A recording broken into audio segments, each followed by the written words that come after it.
صاحب کے خلاف، جنرل باجوہ آرمی چیف کے خلاف ایک سازش ہوئی تھی. کیا سازش ہوئی تھی سر؟ آپ اندر کے آدمی ذرا بتائیے نا. اچھا ڈاکٹر صاحب، آپ نے سوال پوچھا. آپ کو یاد ہوگا کہ فرانسیسی صدر کے خلاف تحریک لبیک کی طرف سے ایک کمپین چلی. اس میں کوئی شک نہیں کہ مولانا خادم رضوی اللہ پاک انہیں جنت الفردوس میں جگہ دے، انتہائی یہ کہتے ہیں ناموس رسالت اور ختم نبوت کا پکا اور سچا سپاہی اور مجاہد تھے. ٹھیک ہے، ان کی زبان سے یا ان کی تلخ کلامی سے کسی کو ڈفرنس ہو سکتا ہے، اختلاف ہو سکتا ہے. ان کی نیت، ان کے عمل کے اوپر میں کم از کم فیاض الحسن چوہان ختم نبوت اور ناموس رسالت کے اوپر علامہ خادم رضوی کی جو جناب کنٹریبیوشنز ہیں، میں کم از کم اس کو ہمیشہ خراج تحسین پیش کرتا ہوں. اور میں نے جب بھی کبھی کوئی چیز اس حوالے سے لینی ہوتی ہے، ختم نبوت اور ناموس رسالت کے حوالے سے کوئی گائیڈ لائن، تو یقین جانے میں ان کی تقاریر اور ان کے کلپ سنتا ہوں. لیکن اب ان کے علامہ خادم رضوی نے بھی ہمیشہ پیرا دیا. اب ان کا بیٹا تھا سعد رضوی. سعد رضوی صاحب اس وقت لیڈ کر رہے تھے تحریک لبیک کو. فرانس کے اندر جو نعوذ باللہ معاذ اللہ نبی پاک صلی اللہ علیہ وآلہ وسلم کی ذات اقدس کے حوالے سے گستاخی ہوئی، اس پہ انہوں نے ایک سٹینس رکھا کہ فرانسیسی سفیر کو یہاں سے نکالا جائے. اب یہ ان کا ایک جذبات تھے، ان کے احساسات تھے اور پازیٹو تھے. اب اس کو ڈیل کرنا تھا حکومت وقت نے، اس کو ڈیل کرنا تھا پی ٹی آئی کی اس وقت حکومت تھی، اس وقت کے وزیر اعظم نے، اس وقت کے وزیر داخلہ نے.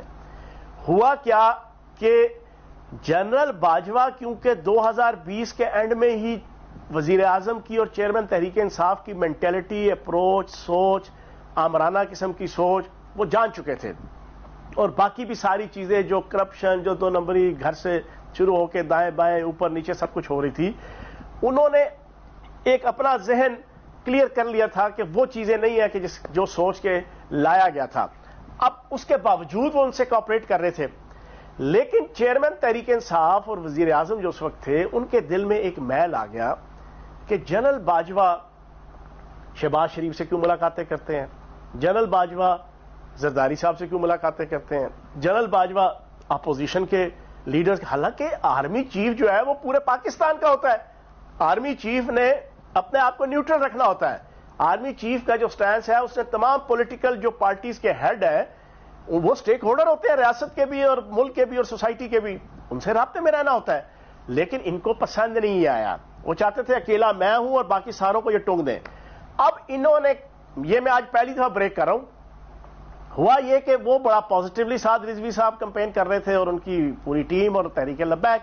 سعد رضوی صاحب جیل میں تھے کوٹ لکھپت، اور ان کی پوری ٹیم جناب ایک پورا ایجیٹیشن لے کے اسلام آباد کی طرف آ رہی تھی.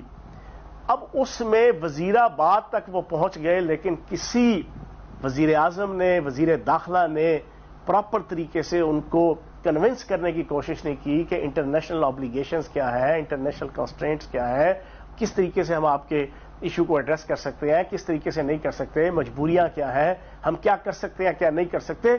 انہوں نے جان کے نہیں کیا. اور پلان کیا تھا؟ پلان یہ تھا کہ یہ لوگ آتے جائیں، ان کا ایگریشن بڑھتا جائے، ان کی چیزوں کو ایڈریس نہیں کرنا، ان کے مطالبات کو پراپر طریقے سے ہم نے سننا نہیں ہے. آتے آتے یہ فیض آباد پہنچیں گے، جیسے 2017 میں علامہ خادم رضوی صاحب آئے تھے، یہ یہاں آئیں گے.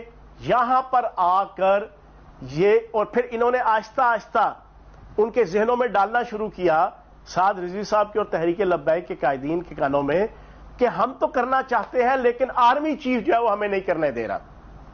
آرمی چیف جو ہے وہ ہمارے اس رستے میں رکاوٹ ہے، فرانسیسی سفیر کو نکالنے کے حوالے سے اور جناب اور بہت سے ایشوز کے حوالے سے. اب ان کے ذہنوں کے اندر یہ چیزیں ڈال کے پھر نہ کنونس کیا گیا، نہ پراپر طریقے سے ٹیبل ٹاک کی گئی، نہ پراپر طریقے سے اس پوری کمپین کو روکنے کی پازیٹو طریقے سے کوشش کی گئی.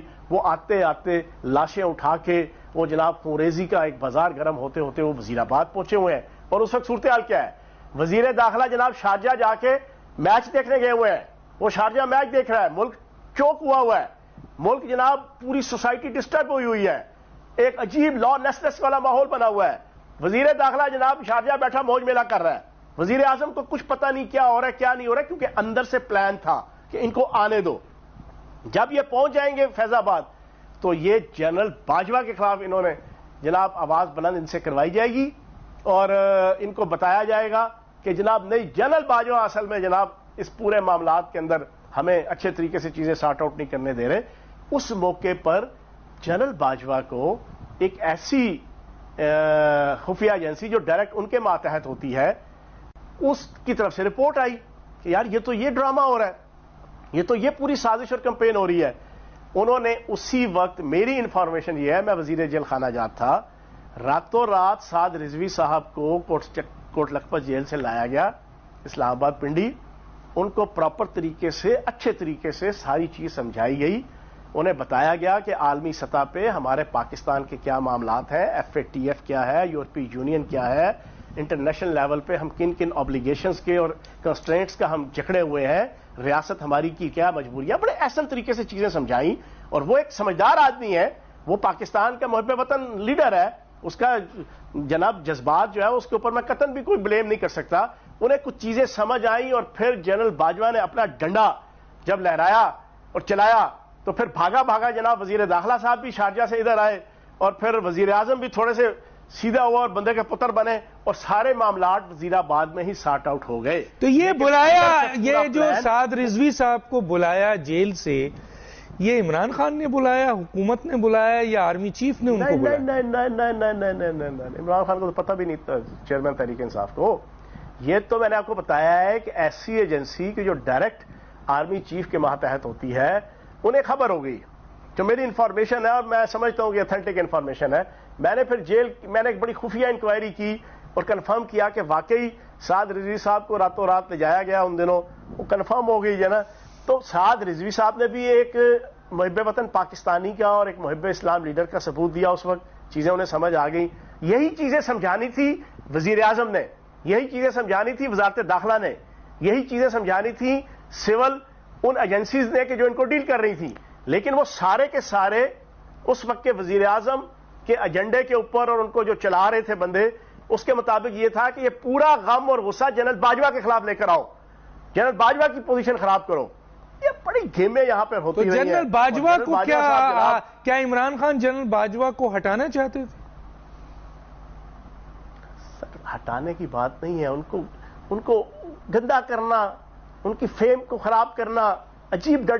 دیکھیں نا، پھر اس کے 3 مہینے بعد ہی آپ کا اکتوبر نومبر آ گیا، ISI چیف کی تعیناتی تھی. پاکستان کی ہسٹری میں پہلی دفعہ ہوا ہے. ڈاکٹر صاحب آپ بھی ساری ڈیٹیل جانتے ہیں. وہ جناب تعیناتی کے حوالے سے چاند کی فلاں تاریخ، اس تاریخ کے اوپر چاند کس طریقے کا نکلے گا، چاند کی کیا شکل اور بوتھی ہوگی، اس کا کیا سٹینس ہوگا، اس کے مطابق فیصلہ ہوگا.